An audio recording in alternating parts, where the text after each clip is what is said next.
안녕하세요. 여문천자문의 염정삼 문준혜입니다. 자, 오늘은 제 64강입니다. 네. 64강에서 배우실 8글자는 고관, 배련, 구곡, 진영 이 8글자입니다. 네. 자, 한 글자씩 좀 설명해 주시죠. 네, 저희가 그 천자문의 이전 강의에서는 이제 궁궐의 모양, 궁궐에 모여 있는 사람들의 모양 이제 그런 것들을 배우셨는데 64강에서는 이제 구체적으로 그 사람들이 어떤 모양새를 하고 있는지를 조금 더 자세히 배우는 구절이 됩니다. 네네. 그래서 고관, 배련부터 설명드릴게요. 네. 고자는 높다는 뜻의 높을 고자고요.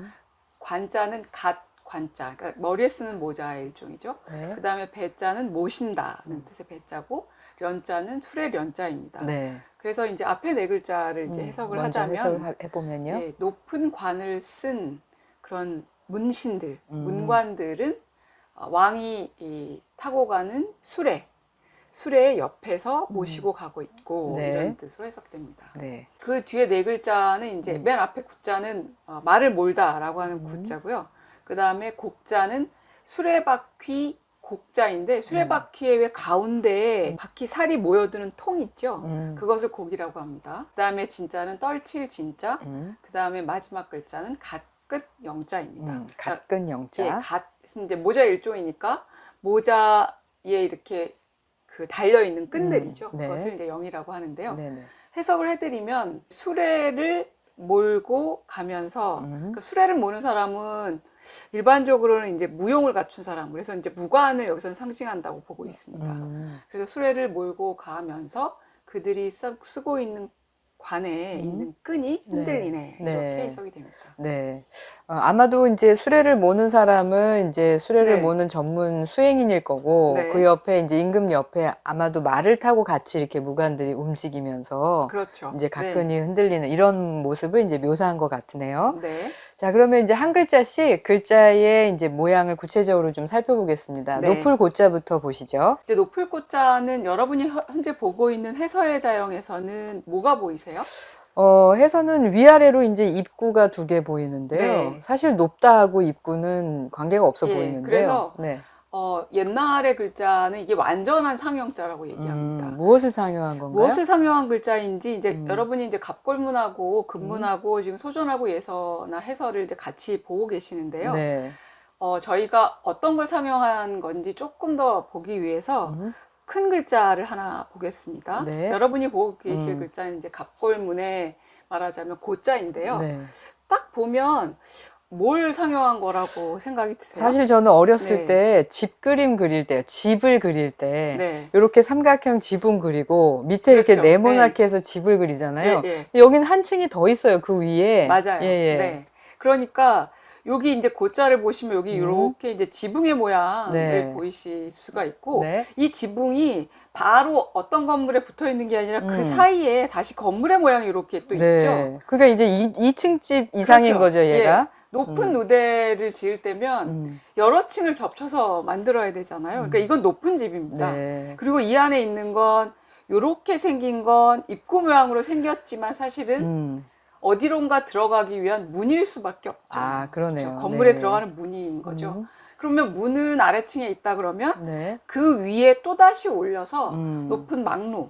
그러니까 왜 성곽을 들어갈 때 보면 그 성문 위에 막루를 지어가지고 멀리 2층 보기 집을 위해서 그렇죠. 세워놓은 예. 그곳이요? 경계를 네. 하거나 혹은 멀리 있는 적을 관찰하기 위해서 높은 누대를 지어놓는데 그렇게 높이 지어진 건물을 본뜬 글자가 네. 고자입니다. 네, 네. 그런 의미에서 보면 이게 높다는 뜻이 됐고 일반적으로 높은 집에서 높다, 아주, 그 다음에 위대하다, 크다 이런 뜻들도 함께 이 글자에 가지게 되었습니다. 그렇죠. 높은 집을 이제 상용했다가 높다는 개념이 됐고 지위가 네. 높다까지 이제 나타내는 그렇죠. 글자가 됐군요. 예. 그러니까 지금 여러분께서 배우고 계시는 이 구절 안에서의 높을 꽃자는 관이 높다는 거니까 머리에 쓴 관이 물론 머리 위에 있으니까 높을 수 있죠. 그런데 그거는 높은 직위에 있다는 것도 역시 중의적으로 함축할 수 있게 되죠. 그렇죠. 예. 아마도 모자의 네. 높이에 따라서 왜 주방장들 주방장들 네. 보면 이렇게 모자가 높은 사람이 아, 그런 거요? 예, 더 높은 주방장 아닌가요? 메인 셰프고. 네네. 그래서 이 네. 모자의 높이에 따라서 또 이제 지위를 나타낼 네. 수도 있잖아요. 그러니까 옛날에 이제 모자를 썼다는 것 자체가 이미 보통의 신분은 아니다라는 걸 네. 나타내고 네. 신분에 따라서 또 모자의 색과의 크기 이런 것들이 다 다르게 정해졌기 때문에 네. 이제 그것을 의미할 수 있습니다. 네. 자, 그러면 그 다음 글자를 네. 한번 그 보겠습니다. 다음에는 이제 갓관자라고 하셨는데, 네. 네. 갓 그러면 뭐를 먼저 떠올리세요? 남성이 쓰는 네. 모자를 저는 떠올리게 되는데요, 이렇게. 예. 모자도 이제 여러 종류가 있죠. 그냥 이렇게 뒤집어 쓰는 모자가 있고 네. 밖으로 이렇게 챙이 달린 예. 우리가 조선시대 저는 보통 그게 떠올라요. 선비들이 네. 썼던 갓은 이제 그렇게 생겼죠. 그런데 일반적으로는 머리 장식이면 일단 머리에 써야 되죠. 그러죠? 그래서 갓관자는 머리에 쓰고 있는 모양, 위에서 덮고 있는 모양. 네. 자, 그러면 제가 한번 그 설문의 소전을 가지고 한번 모양을 설명을 드려볼게요. 네. 여기 바깥에 이렇게 싸고 있는 부분, 이게 이제 머리에 싸고 있는 부분이죠. 그 다음에 이렇게 생긴 부분이 안에 있죠. 네. 요거는 사람의 머리를 뜻하는 부분입니다. 그리고 그 옆에 이렇게 생긴 부분인데 이거는 원래는 이제 손을 뜻하는 글자였으니까 이 모든 성분이 합쳐져서 사람의 머리 위에 손으로 뭔가를 쓰고 있는 모양이다 라고 해서 성분들이 다 합해진 회자로 보고 있습니다. 네. 그러니까 이제 머리에 모자를 쓰는 모양에서 모자라고 하는 뜻을 가지게 된 네. 그런 글자죠. 네. 네. 그렇군요. 저는 이제 모자를 상용했다고 생각했는데 네. 그게 아니라 모자를 쓰고 있는 모습을 통해서 그렇죠. 이제 모자를 나타냈다. 네, 그렇게 볼 수 있는 글자입니다. 네. 그 다음 글자는 이제 배자인데요. 이게 네. 모실 배자든가요? 그렇죠. 모신다는 게 뭘까? 근데 이 배자는 원래 설문의 설명에는 조금 다른데 옆에 부분의 설문 소전을 보시면 네. 옆에 있는 부분은 이렇게 생겼죠. 이거는 원래 언덕부자입니다. 네. 그죠?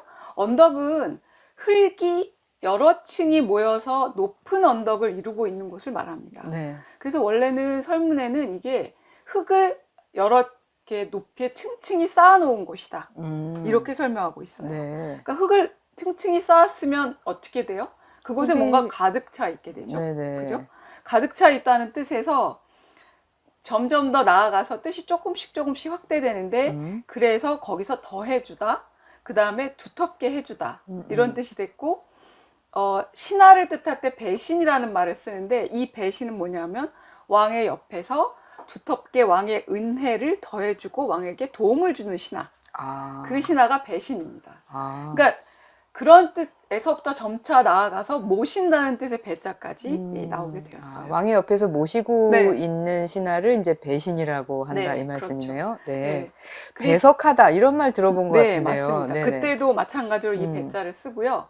그런데 지금은 한 배, 두 배 할 때 사람 인변에 있는 이 배자 있죠. 요 성부를 쓴 그 배자랑 옛날부터도 통하는 글자로 그렇게 사용이 됐었습니다. 네네. 그리고 왜 더한다, 뭔가를 보태주다 할 때 흙토변에 쓰이는 배자도 북도들 배자. 예, 네. 다 같이 통하는 글자로 네. 보고 있습니다. 아, 그런데 진짜 네. 오른쪽이 다 이 글자를 가지고 있고 한번 써드리면 흙토변이 붙어 있는 글자는 이 글자가 되고 네네. 사람은변이 붙어 있는 글자는 이 글자가 되는 거죠. 네네. 네. 그래서 다 이제 발음은 배로 되고 예, 그렇지만 요 세 개의 글자가 성부상에서는 변함이 없고 의미부만 조금씩 달라지는데 그 의미들도 때로는 중첩돼서 네. 쓰일 수 있었다. 같이 이제 바뀌어서 이렇게 쓰일 수도 이제 있었군요. 이해하시면 됩니다. 네.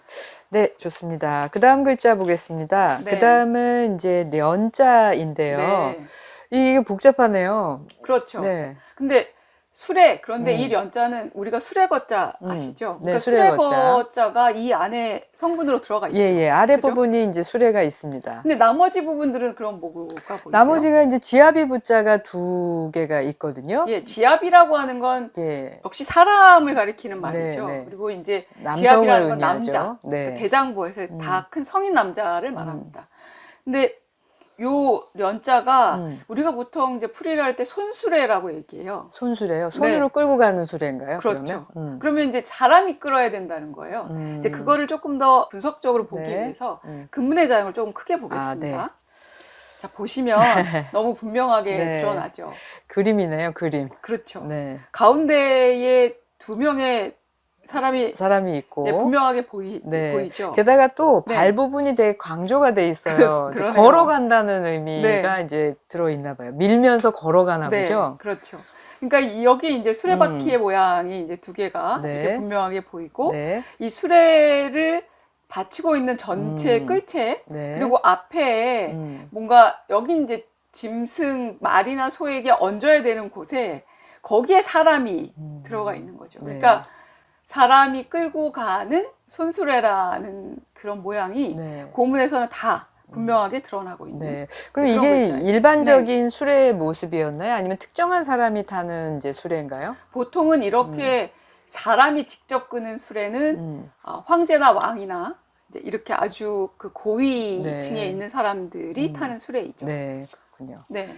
네, 그래서 이제 손수레령까지 네. 이제 네 글자를 봤는데요. 네. 그러면 한번 이제 의미를 해석해 보고 다음 글자로 가시죠. 그래서 고관배련하면 이제 아주 높은 관을 쓴 그런 이제 고위의 문관들이 수레를 타고 가는 왕의 옆에서 배 모시고 있고 이런 뜻입니다. 네. 그 다음 글자 볼까요, 그러면? 그 다음에 이제 몬다는 뜻의 구자인데 네. 몰면은 우리가 말을 몰다도 있고, 예, 예. 그죠? 차를 몰다도 있고, 그죠? 그렇죠. 네. 차가 이제 옛날로 치면 수레죠. 수레를 몰다도 있죠. 지금은 이제 그 석유로 가고, 혹은 이제 전기로 가고, 이게 동력이 그 움직이는 에너지가 바뀌었는데 옛날에는 다 뭔가가 동물이 끌고 가야 되죠. 되죠. 네.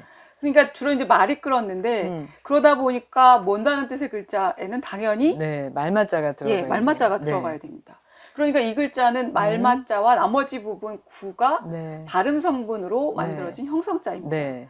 근데 여러분하고 같이 살펴봐야 될 설문 고문을 한번 봐보실게요. 설문 고문의 모양을 보시면 말만은 없고 말이 없네요.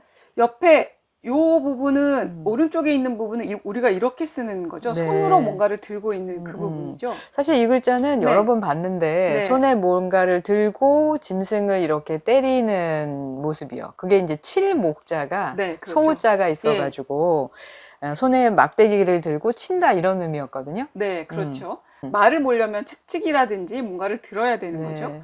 그렇게 해서 앞으로 가도록 움직이게 하는 행위를 말하는데 그런 성분이 들어가 있을 수 있습니다. 네. 그래서 지금 이제 여기에다가 이렇게 쓰면 구자이고 이거를 말맞자로 해서 이렇게 써도 마찬가지로 몰다는 뜻의 글자고요. 구자가 네. 되는 거죠. 그런데 이제 구가 발음 성분인 거는 동일하네요. 그렇죠. 근데 의미를 나타내는 네. 성분이 후대에 이제 말로 대체가 됐다고 볼 수가 있겠어요. 그렇죠. 그러니까 고문에서는 이게 두드릴 복자로 이제 부수부분만은 발음이 되는데 네. 그런 성분이 붙거나 아니면 말말을 바뀌거나 의미는 크게 달라지지 않았다. 네. 이런 걸 이제 네. 보실 수 있고요. 네.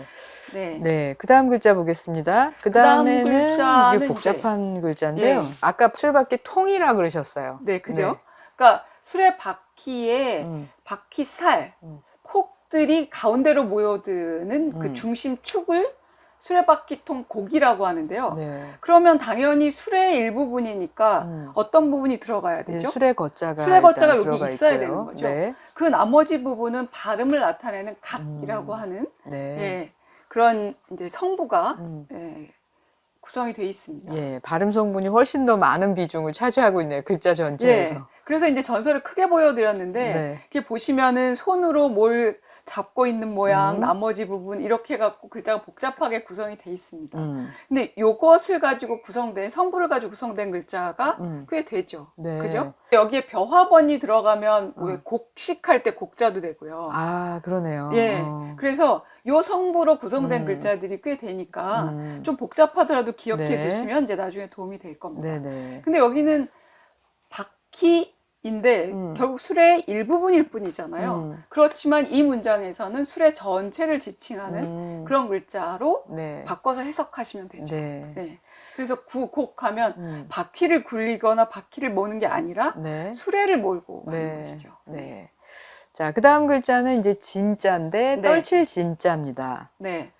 원래 진짜는 떨치다 그러면 떨치는 게 무슨 떨치다 의미일까요? 그러면 누구를 흔들어서 일으켜 세우고 그 음. 사람을 어떻게 하든 일어나게 도와준다 이런 뜻을 가지고 있다고 설문을 해석하고 있어요. 네, 그래서 진작하다 할 때 네. 그래서 이 글자를 쓰는군요. 예, 그렇게 쓰고 처음에는 구제하다 할 때 진짜로도 씁니다. 아, 진휼이라는 말도 사실 어려운 말이긴 하지만 네. 들어본 것 같습니다. 그래서 요 손수변을 조개폐변으로 바꾸고 손수변을 조개폐변으로 바꾸면 이런 글자가 되죠. 예, 이 진짜가 구제할 진짜인데 원래 같이 쓰이는 글자라고 이제 해석을 하고 있습니다. 네. 그래서 떨치다라고 하는 것을 일으키다. 일으키려면 뭔가 가만히 있으면 안 되고 어떤 자리로 이동을 시켜야 되죠. 네. 그래서 움직이다. 네. 이런 뜻이 되고 그래서 흔들리다, 흔들게 하다 이런 뜻까지 갔다는 거예요. 네. 사실 일으키려면은 가만히 고요하게 있으면 안 되죠. 움직이게 하려면 네. 일단 흔들어야 되죠. 네, 그래서 이제 진동하다 이럴 때도 이제 이 진짜를 그러네요. 쓰기도 합니다. 네. 여기 요 문장에서는 진영 그래서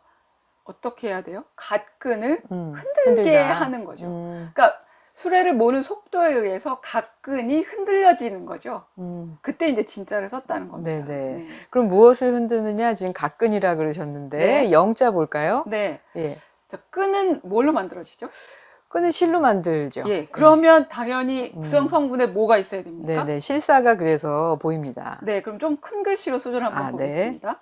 큰 글씨로 보면 요 옆에 있는 부분이 실이죠. 네. 이렇게 실이 이렇게 이제 꼬여져 있는 모양을 그린 부분인데 요 나머지 부분은 그래서 이것도 이제 영자로 예. 저는 알고 있어요. 갓난아이 또는 이제 어린아이 영자. 그리고 영아 네. 할 때 영자인데 맞아요. 이거는 발음 성분으로 들어가 있는 겁니다. 네. 그러니까 형성자이고 요것으로 갓끈을 나타내는 글자가 되었습니다. 네. 그러면 이제 진영하면은 갓끈을 흔든다.